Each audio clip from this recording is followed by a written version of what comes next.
बिस्मिल्लाहिर्रहमानिर्रहीम। अस्सलाम वालेकुम।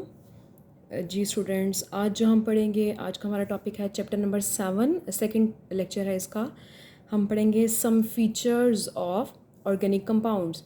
कि कल हमने देखा था कि ऑर्गेनिक केमिस्ट्री क्या होती है, ऑर्गेनिक कंपाउंड्स क्या होते हैं। तो आज हम देखेंगे सम फीचर्स, यानी कि कुछ खसूसियात ऑर्गेनिक कंपाउंड्स की।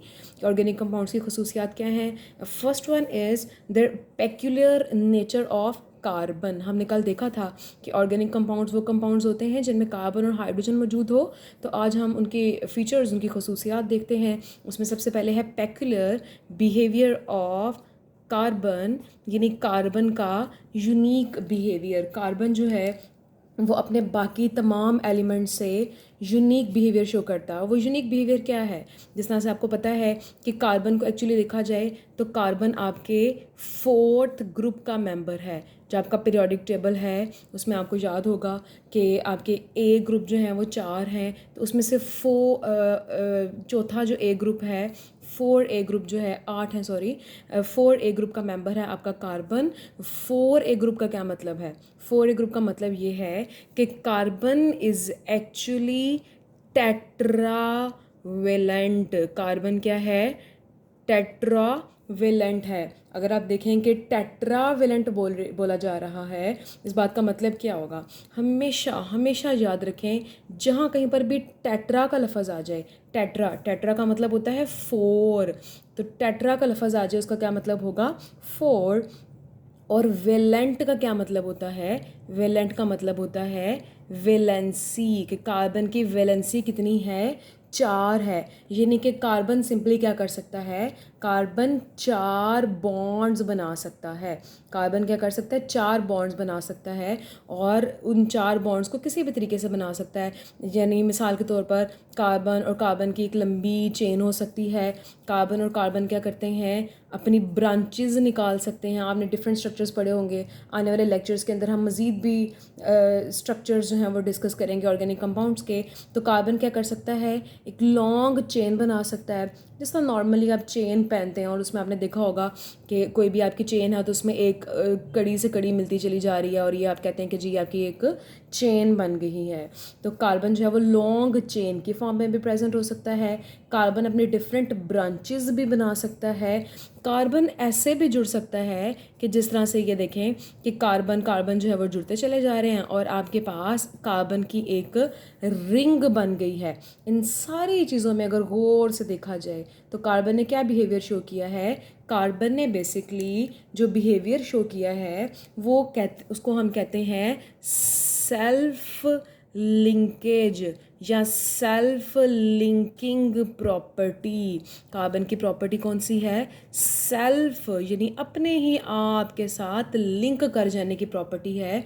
अपने ही आप के साथ लिंक करना मतलब यहाँ पर आप देखें चेन के अंदर कार्बन कार्बन आपस में ही जुड़ते चले जा रहे हैं। इसी तरह ब्रांच के अंदर कार्बन आपस में जुड़ रहे हैं। इसी तरह रिंग के अंदर सारे कार्बन आपस में ही जुड़ते जा रहे हैं। तो इस चीज़ को हम कहते हैं सेल्फ लिंकिंग प्रॉपर्टी, यानी कि हम इस चीज़ को कहते हैं कैटिनेशन। क्या कहते हैं? कैटिनेशन। कैटिनेशन बेसिकली क्या चीज़ है? Catenation basically self linking property of carbon है कि कार्बन आपस में ही एक से दूसरा, दूसरे से तीसरा कार्बन आपस में ही, यानी यहाँ पे जैसे देखें चारों साइडों से कार्बन कार्बन से जुड़ा हुआ है, तो इस तरह आपस में ही जुड़ते चले जाने की सलाहियत को हम क्या बोलते हैं? सेल्फ लिंकेज या फिर कैटिनेशन। इम्पॉर्टेंट शॉर्ट क्वेश्चन है पेपर पॉइंट ऑफ व्यू से कि कैटिनेशन क्या होती है, तो आप बताइएगा कि सेल्फ लिंकिंग प्रॉपर्टी। तो ये चीज़ पेक्यूलर यानी यूनिक बिहेवियर है कार्बन का, कि कार्बन सेल्फ लिंकेज शो करता है। नेक्स्ट प्रॉपर्टी की तरफ चलते हैं। कार्बन की नेक्स्ट प्रॉपर्टी है non ionic nature of organic compound, यानी ऑर्गेनिक कंपाउंड्स की जो नेचर होती है वो नॉन नॉन नेगेटिव प्रीफिक्स है कि आयोनिक नहीं है। नॉन मतलब कि आयोनिक नहीं है। तो ऑर्गेनिक कंपाउंड जो हैं वो आयोनिक नेचर के नहीं होते। इससे पहले ज़रा हम चेक करते हैं कि आयोनिक नेचर का क्या मतलब है, आयोनिक कंपाउंड्स का क्या मतलब है। तो आपको याद होगा, जैसे मिसाल के तौर पर आपने पढ़ा NaCl, एक मशहूर ज़माना एग्जांपल कि NaCl सोडियम क्लोराइड क्या है? एक इनऑर्गेनिक कंपाउंड, आयोनिक कंपाउंड है। अब आयोनिक कंपाउंड होते किस तरह के हैं, आयोनिक कंपाउंड कब बनता है? देखिए मिसाल के तौर पर आपको याद होगा, आपने अपनी प्रीवियस क्लासेस में पढ़ा था कि जो आपकी कोई भी एटम होता है उसके आउटर मोस्ट शेल के अंदर 8 इलेक्ट्रॉन्स मौजूद हों तो उसको हम कहते हैं कि ये स्टेबल है। इस चीज़ को हम कहते हैं कि उसने अपना ऑक्टेट कंप्लीट किया है, यानी हर एटम की कोशिश होती है कि वो अपना ऑक्टेट कंप्लीट करे, यानी उसके आउटर मोस्ट उसके वैलेंस शेल के अंदर 8 इलेक्ट्रॉन्स मौजूद हों। अब कोई भी एटम अपना ऑक्टेट कंप्लीट करने के लिए क्या करेगा, मैं आपको मिसाल देती हूँ। मिसाल के तौर पर जैसे सोडियम है या कोई भी एक एटम, अगर मैं आपको कहूँ कि उसके आउटर मोस्ट शेल के अंदर 1 इलेक्ट्रॉन है। अब हम क्या कह रहे हैं कि उसके आउटर मोस्ट शेल के अंदर 1 इलेक्ट्रॉन है। हमने ऊपर देखा कि कोई भी एटम चाहता है कि उसके आउटर मोस्ट शेल के अंदर 8 इलेक्ट्रॉन्स हों, हैं उसके पास कितने, 1 इलेक्ट्रॉन। तो उसके पास दो ही पॉसिबिलिटीज़ बचती हैं कि या तो वो 7 इलेक्ट्रॉन्स को गेन कर ले या फिर इस 1 इलेक्ट्रॉन को भी लूज़ कर दे। तो ऑब्वियस सी बात है कि अगर 7 इलेक्ट्रॉन कोई उसको दे, उससे बेहतर यही होगा कि इसको 1 इलेक्ट्रॉन लूज़ करना पड़ेगा। तो ये अपना 1 इलेक्ट्रॉन लूज़ करेगा, ये नहीं बनाएगा आयोनिक, यानी इसने क्या किया, अपना इलेक्ट्रॉन लूज़ किया, या इवन अगर गेन भी करे तो हम कहते हैं आयोनिक। इसी तरह अगर 2 इलेक्ट्रॉन्स होते तो इसके पास पॉसिबिलिटी होती है कि या तो 6 इलेक्ट्रॉन्स को गेन करे या 2 को लूज़ कर दे, तो ये 2 को लूज़ करेगा, यानी फिर दोबारा से आपके पास क्या होगा, आयोनिक। इसी तरह से अगर आपके पास 3 इलेक्ट्रॉन्स होते तो ऑब्वियसली उसको 5 इलेक्ट्रॉन्स गेन करने पड़ते, या वो 3 इलेक्ट्रॉन्स को लूज़ कर दे तो वो क्या करेगा, इन 3 इलेक्ट्रॉन्स को भी लूज़ कर देगा। इसी तरह अगर हम कहते हैं कि 6 इलेक्ट्रॉन्स होते तो वो क्या करता, 2 इलेक्ट्रॉन्स को गेन कर लेता। 7 इलेक्ट्रॉन्स होते वो क्या करता, 1 इलेक्ट्रॉन को गेन कर लेता। तो ये सारी की सारी एग्जांपल्स आपकी क्या हैं, आयोनिक कंपाउंड्स की। हमने क्या पढ़ा है, हमने ये पढ़ा है कि कार्बन तो टेट्रावेलेंट है, कार्बन के तो आउटर मोस्ट शेल के अंदर कितने इलेक्ट्रॉन्स हैं, 4 इलेक्ट्रॉन्स हैं। अब हुआ क्या कि ऑक्टेट कंप्लीट करने के लिए इसको चाहिए 4 इलेक्ट्रॉन। इसकी मिसाल बिल्कुल इस तरह से है कि आप एक 10 रुपये वाला जो है वो चिप्स खाना चाह रहे हो, आपके पास 5 रुपये हैं, तो आपको क्या लगता है, क्या आपको किसी से कोई बंदा जो है वो 5 रुपये दे देगा? यानी अगर 2 स्टूडेंट्स हैं, उन दोनों के पास 5-5 रुपये हैं, तो क्या ऐसा होगा कि एक स्टूडेंट जो है अपने 5 रुपये लूज़ कर दे दे और दूसरा जो है वो 5 रुपये गेन कर ले और वो पूरी की पूरी जो है वो चिप्स खा ले? ऑब्वियसली ऐसा नहीं होगा। वो दोनों क्या करेंगे, वो दोनों अपने जो है वो पैसे शेयर करेंगे और उसके बाद अपनी 10 रुपीज़ की चीज़ लेने के बाद, चिप्स लेने के बाद उसको मिलकर खा लेंगे। तो इसी तरह इलेक्ट्रॉन्स भी यही करते हैं कि इनके आउटरमोस्ट शेल के अंदर 4 इलेक्ट्रॉन्स हैं और उनको चाहिए कितने, उनको चाहिए 4 इलेक्ट्रॉन्स। तो कोई भी 4 इलेक्ट्रॉन्स को लूज़ नहीं करना चाहेगा, इस वजह से ये क्या करेंगे, म्यूचुअल शेयरिंग करेंगे। क्या करेंगे, म्यूचुअल शेयरिंग करेंगे। इस चीज़ को हम क्या कहते हैं, इस म्यूचुअल शेयरिंग वाले मामले को हम कहते हैं कि जो आपके कार्बन वाले ऑर्गेनिक कंपाउंड्स हैं उन्होंने क्या कर लिया, आयोनिक बॉन्ड नहीं बनाया, बल्कि उन्होंने बनाया है कोवेलेंट बॉन्ड। क्या वो बनाएंगे, कोवेलेंट बॉन्ड, म्यूचुअल शेयरिंग करेंगे और वो क्या बनाएंगे, कोवेलेंट बॉन्ड। इसलिए हमने बोला कि जो ऑर्गेनिक कंपाउंड्स हैं उनकी नॉन आयोनिक नेचर होती है, यानी वो आयोनिक नहीं होते बल्कि कोवेलेंट नेचर शो करते हैं। तो कार्बन की 2 प्रॉपर्टीज़ अभी तक होगी ऑर्गेनिक कंपाउंड्स की, एक कार्बन की कैटिनेशन हो गई और दूसरा ये कि ऑर्गेनिक कंपाउंड्स आयोनिक नेचर के नहीं होते, वो हमेशा क्या होते हैं, कोवेलेंट नेचर के। अगली प्रॉपर्टी की तरफ चलते हैं। अगली प्रॉपर्टी क्या है जनाब, आगे वो कहते हैं जी सिमिलैरिटी इन बिहेवियर। जो आपके ऑर्गेनिक कंपाउंड्स हैं उनके बिहेवियर में सिमिलैरिटी पाई जाती है। मिसाल के तौर पर मैं आपके सामने एक सिंपल सीरीज़ लिखती हूँ ऑर्गेनिक कंपाउंड्स की, आने वाले लेक्चर के अंदर वो मज़ीद क्लियर हो जाएगी। 10th क्लास के अंदर भी आपने पढ़ा था कि अगर आपके पास एक कार्बन वाला कंपाउंड हो तो हम उसको बोलते हैं मीथेन, CH4। ये क्या होगा, मीथेन। 4 हाइड्रोजन क्यों लगे, क्योंकि हमने ऊपर अभी पढ़ा था कि कार्बन इज़ टेट्रावेलेंट, कार्बन की वैलेंसी कितनी है 4, यानी उसने कितने बॉन्ड बनाकर रहना है 4 बॉन्ड। तो यहाँ पर क्या किया, कार्बन ने हाइड्रोजन के साथ 4 बॉन्ड बना लिए, इस चीज़ को हमने बोल दिया मीथेन। अब हम इस सीरीज़ में आगे चलते हैं। ये आपके पास जनाब ईथेन होगा अगला, जो कि होगा C2H6, उसके बाद प्रोपेन होगा C3H8, इसी तरह उसके बाद आपके पास ब्यूटेन होगा C4H10, फिर आपके पास पेंटेन होगा C5H12। तो आपके पास ये क्या बन गई, एक सीरीज बन गई। सिमिलैरिटी इन बिहेवियर किस तरीके से है, ज़रा इसको गौर से देखें। अगर आप मीथेन से ईथेन का फासला तय करें, यानी आप देखें कि मीथेन से ईथेन में क्या फ़र्क आया है, बड़ा वाज़िया तौर पे आपको नज़र आ रहा है कि यहाँ पर एक कार्बन था और उसके बाद 2 कार्बन हो गए, यानी इन दोनों में डिफरेंस क्या है, इन दोनों में फ़र्क है 1 कार्बन का। अगर हाइड्रोजन की बात की जाए तो 4 थे और अब हो गए 6, तो इनमें डिफरेंस क्या है 2 हाइड्रोजन का। तो ये आपके पास इनमें डिफरेंस आ गया CH2 का। इसी तरह हम नेक्स्ट 2 मेंबर्स की बात करते हैं, ईथेन और प्रोपेन की बात करते हैं। और ईथेन के अंदर क्या है 2 कार्बन, प्रोपेन के अंदर है 3 कार्बन, यानी डिफरेंस कितना आ गया 1 कार्बन का। तो हमने बोला 1 कार्बन।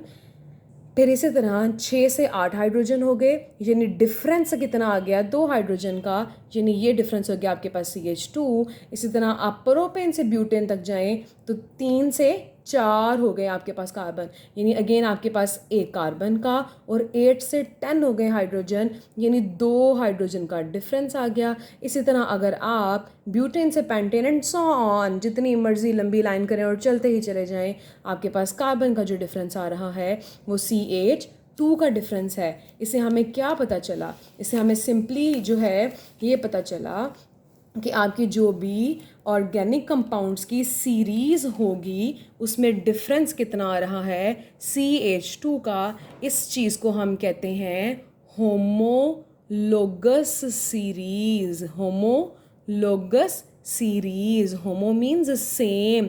हमेशा याद रखिए जहाँ कहीं पर भी ये होमो का लफ्ज़ आ जाए इसका मतलब होगा सेम।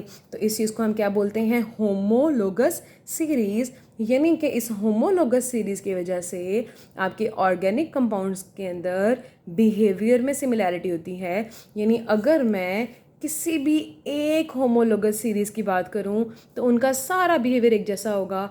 बिहेवियर मतलब उनके मेल्टिंग पॉइंट्स, उनके बॉइलिंग पॉइंट्स, उनकी सॉल्युबिलिटी, उनकी बॉन्डिंग कैपेसिटी, उनकी रिएक्टिविटी, उनकी सारी जो प्रॉपर्टीज़ हैं वो एक दूसरे से मैच करती होंगी, एक दूसरे से सिमिलर होंगी।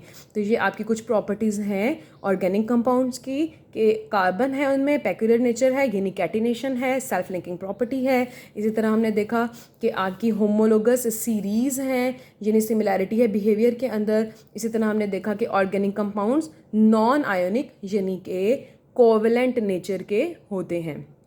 नेक्स्ट प्रॉपर्टी की तरफ मूव करते हैं। नेक्स्ट प्रॉपर्टी है जी आपकी कॉम्प्लेक्सिटी ऑफ ऑर्गेनिक कंपाउंड्स, यानी जो भी आपके ऑर्गेनिक कंपाउंड्स हैं उनमें से ज़्यादातर क्या हैं बड़े कॉम्प्लेक्स हैं। कॉम्प्लेक्स समझते हैं ना, पेचीदा हैं, यानी कि बहुत बड़े बड़े स्ट्रक्चर्स हैं। मिसाल के तौर पर आने वाले लेक्चर्स के अंदर चैप्टर नंबर 14 के लेक्चर्स के अंदर हम बहुत डिटेल से पढ़ेंगे इन सारे स्ट्रक्चर्स को। अभी थोड़ा सा ओवरव्यू ले लेते हैं। जैसे आपने ज़िंदगी में बहुत दफ़ा नाम सुना होगा स्टार्च का। स्टार्च क्या है, स्टार्च का अगर मैं सिंपल देखूं तो starch is basically C6H10O5 whole N को बोलते हैं, यानी कि 6 carbon 10 hydrogen 5 oxygen C6H10O5 whole N। N क्या है यहाँ पर, N आपके पास मैनी थाउजेंड्स हो सकता है, यानी कि हो सकता है कि हज़ारों इस तरह के जो स्ट्रक्चर्स हैं मोनोमर्स हैं वो अटैच हो जाएं, हज़ारों इस तरह के स्ट्रक्चर्स अटैच हों तो आपके पास क्या बनता है स्टार्च। तो आपको अंदाज़ा हो गया कि इतना लंबा इतना बड़ा सारा स्ट्रक्चर, यानी कि ऑर्गेनिक कंपाउंड्स बहुत कॉम्प्लेक्स भी होते हैं। इसी तरह आपके पास एग्जांपल हो सकती है प्रोटीन की, यानी बहुत सारे अमीनो एसिड्स मिलते हैं और आपके पास क्या बनती है प्रोटीन। तो ये कुछ आपकी चीज़ें थी कि ऑर्गेनिक कंपाउंड्स जो हैं वो कॉम्प्लेक्स भी होते हैं। इसकी ज़्यादा डिटेल हम जो पढ़ेंगे वो जाकर आपके चैप्टर नंबर 14 के लेक्चर्स आप देखिएगा, उसमें हम जो है इंशाल्लाह डिस्कस करेंगे। अगली प्रॉपर्टी की तरफ आ जाते हैं। अगली प्रॉपर्टी है जी इसकी आइसोमेरिज्म। क्या चीज़ है जी? आइसोमेरिज्म। बहुत इंपॉर्टेंट प्रॉपर्टी है, शॉर्ट क्वेश्चन में अक्सर पूछ ली जाती है कि आइसोमेरिज्म किस चीज़ को कहते हैं। देखते हैं आइसोमेरिज्म क्या होता है। आइसोमेरिज्म सिंपली आपके पास एक ऐसा फिनोमिना है, एक ऐसा फिनोमिना है जिसमें कोई भी कंपाउंड क्या करता है, कोई भी कंपाउंड अपना सेम मॉलिक्यूलर फॉर्मूला शो करता है। क्या करता है? कोई भी कंपाउंड अपना सेम मॉलिक्यूलर फॉर्मूला शो करता है, लेकिन डिफरेंट स्ट्रक्चरल फॉर्मूला शो करता है। आइसोमेरिज्म एक ऐसा फिनोमिना है जिसमें कंपाउंड्स का मॉलिक्यूलर फार्मूला होता है सेम, लेकिन स्ट्रक्चरल फार्मूला क्या होता है? मुख्तलिफ होता है, डिफरेंट होता है। इस चीज़ को हम कहते हैं आइसोमेरिज्म। इस फिनोमिना को हम कहते हैं आइसोमेरिज्म, यानी कंपाउंड्स का मॉलिक्यूलर फार्मूला सेम हो, स्ट्रक्चरल फार्मूला डिफरेंट हो। इस चीज़ को हम क्या नाम देते हैं? आइसोमेरिज्म का। ज़्यादा क्लियर आइडिया लेने के लिए मैं आपको एक एग्जांपल देती हूँ। मिसाल के तौर पर बहुत सिंपल एग्जांपल को हम डिस्कस करते हैं कि आपके पास एक सिंपल सा मॉलिक्यूल है ब्यूटेन। हमेशा याद रखें, ब्यूट यानी कि 4, ब्यूटेन का क्या मतलब होता है? 4। ब्यूट का मतलब 4 होगा हमेशा। तो आपके पास जो है वो क्या है? ब्यूटेन। लैटिन लैंग्वेज के ये वर्ड्स हैं। ब्यूटेन। ब्यूटेन आपके पास एक कंपाउंड है जिसका फार्मूला है जनाब C4H10। क्या फार्मूला है? C4H10। अगर आपको प्रॉब्लम है मीथेन, ईथेन, प्रोपेन, ब्यूटेन के जो स्ट्रक्चर्स हैं, जो इनके फार्मूला हैं उनको जो है वो डिस्क्राइब करने में, मेंशन करने में, उनको लिखने में अगर कोई प्रॉब्लम है आप कमेंट सेक्शन में बताएं, उसकी मैं एक अलग से वीडियो बनाकर डाल दूँगी। तो बहरहाल ये आपके पास ब्यूटेन है C4H10। C4 यानी 4 कार्बन और 10 के होंगे हाइड्रोजन। हमने इसकी क्या बनानी है? आइसोमेरिज्म करना है, यानी ये एक ही कंपाउंड जिसका सेम मॉलिक्यूलर फार्मूला हो लेकिन डिफरेंट स्ट्रक्चर फार्मूला हो। लेट्स सी, देखते हैं किस तरह से होगा। मिसाल के तौर पर मैं कहती हूँ कि कार्बन 4 के 4 कार्बन्स को मैं एक ही चेन में अटैच कर दूँ। ये आपने देखा एक ही चेन है, यानी एक ही सीध के अंदर 4 कार्बन अटैच हैं। इसको हम कहते हैं कि एक सिंगल चेन के अंदर वो अटैच हैं। आपको पता है कि कार्बन की वैलेंसी कितनी है? 4। हमेशा हमेशा याद रखें, कार्बन की वैलेंसी कितनी है? 4। तो आपका जो कार्बन है वो क्या करेगा? अपने 4 बॉन्ड पूरे करेगा। हम देखते हैं किस तरह से पूरे करता है। ये कार्बन एक बॉन्ड उसने अपने इस कार्बन के साथ बनाया है और 3 ये अपने साथ क्या लगाएगा? हाइड्रोजन। तो काउंट करके हमेशा देखा करें, स्टार्ट के अंदर जब ऑर्गेनिक पढ़ें काउंट करके देखें अपने कार्बन की वैलेंसी, ताकि आप कभी भी उसको गलत ना करें। तो कार्बन ने क्या किया? अपने 4 बॉन्ड पूरे किए। इसी तरह हम अगले कार्बन की बात करते हैं। 2 बॉन्ड्स इसने इनके साथ बनाए थे, अब 2 बॉन्ड्स उसने क्या कर दिए? हाइड्रोजन के साथ बनाए। इसके टोटल 4 हो गए। इसी तरह अगले के भी टोटल क्या हो गए? 4। आप चाहें तो काउंट कर सकते हैं। और इसी तरह आपके चारों जो कार्बन हैं उनकी वैलेंसी पूरी हो गई। उन सब ने क्या किया? 4 बॉन्ड्स बना लिए। इस चीज़ को हम कहते हैं किसने अपनी टेट्रा वैलेंसी पूरी कर ली। अब हम ज़रा एक और स्ट्रक्चर ड्रॉ करने की कोशिश करते हैं। मिसाल के तौर पर कि आपका जो एक ब्यूटेन है उसके अंदर 3 कार्बन तो एक चेन में लगे होते और चौथा कार्बन क्या करता? ब्रांच बना लेता। चौथा कार्बन क्या करता? ब्रांच बना लेता। यानी जिस तरह से इसने ये एक अलग से ब्रांच निकाली है। अब हम क्या करते हैं? इनकी वैलेंसी पूरी करते हैं। तो इनकी वैलेंसी किस तरीके से पूरी होगी? हर कार्बन अपने 4 बॉन्ड पूरे करेगा, यानी इस कार्बन ने 1 बॉन्ड पहले बनाया, 3 ये अपने साथ हाइड्रोजन अटैच कर लेगा। तो ये आपके पास जो है वो 4 बॉन्ड पूरे हो गए। इसी तरह ये वाला कार्बन 3 बॉन्ड वो कार्बन के साथ बना चुका है, एक उसने हाइड्रोजन के साथ बॉन्ड बना लिया। इसी तरह अगला कार्बन, इसने क्या किया? 3 हाइड्रोजन और एक कार्बन के साथ बॉन्ड बनाया। और इसी तरह से आपका अगला कार्बन जिसने एक कार्बन और 3 हाइड्रोजन के साथ बॉन्ड बनाकर वैलेंसी पूरी कर ली। अब ज़रा देखते हैं आइसोमेरिज्म किस तरीके से हुआ।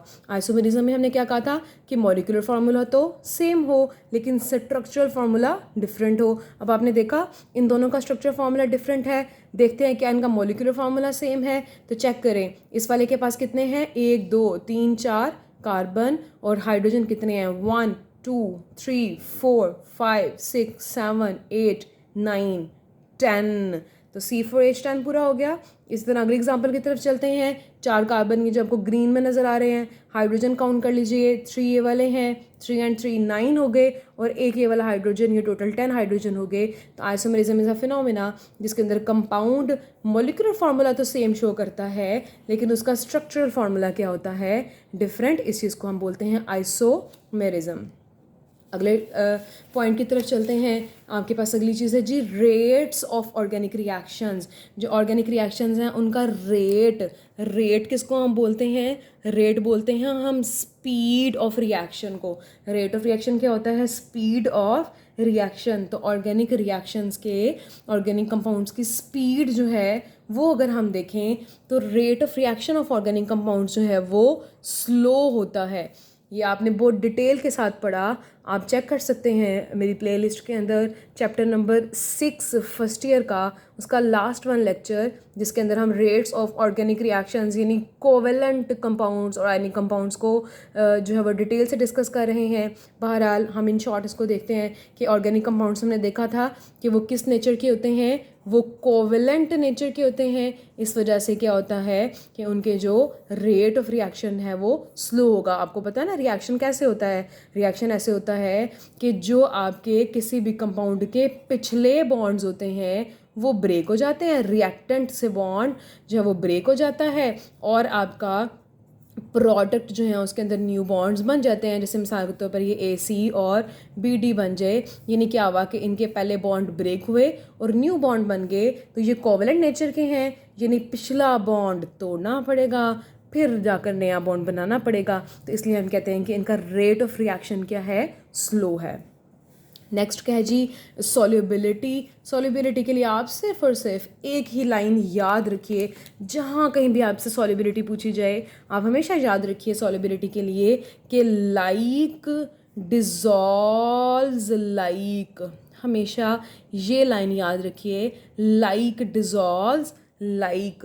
तो ऑर्गेनिक कंपाउंड्स की सॉल्युबिलिटी किस तरीके से है, लाइक डिज़ोल्व्स लाइक। तो हम देखते हैं ऑर्गेनिक कंपाउंड्स की नेचर क्या है। ऑर्गेनिक कंपाउंड्स का मतलब है कार्बन और 4 उसके साथ क्या लगे हुए हैं, हाइड्रोजन। अगर लंबी चेन भी हो तो कार्बन और हाइड्रोजन। आपको याद होगा कि जो कार्बन है उसकी इलेक्ट्रोनेगेटिविटी की वैल्यू अप्रॉक्सीमेटली 2.5 होती है, जो हाइड्रोजन है उसकी इलेक्ट्रोनेगेटिविटी की वैल्यू अप्रॉक्सीमेटली 2.1 होती है, यानी इनमें इलेक्ट्रोनेगेटिविटी का कुछ खास डिफरेंस नहीं होता। इसलिए हम कहते हैं कि ऑर्गेनिक कंपाउंड्स नॉन पोलर हैं, यानी इनमें कोई भी पोलैरिटी जनरेट नहीं हुई। यही वजह है कि आपके ऑर्गेनिक कंपाउंड्स वाटर जैसे वाटर है, आपको पता है ना वाटर का मतलब होता है HOH, यानी ऑक्सीजन के ऊपर पार्शियल नेगेटिव और हाइड्रोजन के ऊपर पार्शियल पॉजिटिव चार्ज। तो आपके पास ये जो वाटर है ये एक पोलर कंपाउंड है। और हमने बोला कि सॉल्युबिलिटी का असूल क्या है,